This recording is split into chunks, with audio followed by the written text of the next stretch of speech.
If you want to keep your business finances clean and fully under control, one of the simplest changes you can make is organizing your expenses properly. And today, I'll show you exactly how to add expense categories in QuickBooks online, quickly, clearly, and without any confusion. Let's jump in.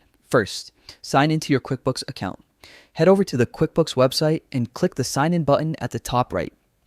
Once you're on the login page, make sure you select QuickBooks Online as your service. This gives you access to all the tools needed for managing and categorizing your expenses. Enter your username and password, then hit Continue. If you have multiple accounts tied to the same email, QuickBooks may ask you to choose which one you want to access. Just make sure you select the correct business you want to manage. After you're logged in, go to the Expenses section.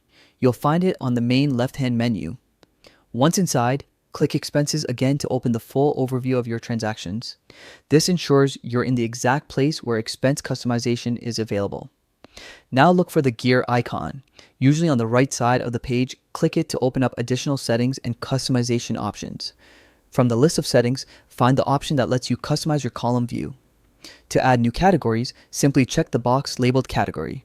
Once this is enabled, QuickBooks allows you to organize transactions under specific expense categories that fit your business. Setting up these categories helps you understand where your money is going, identify spending patterns, and keep everything organized for reporting and tax time. And that's it. You've now added the ability to categorize your expenses in QuickBooks Online.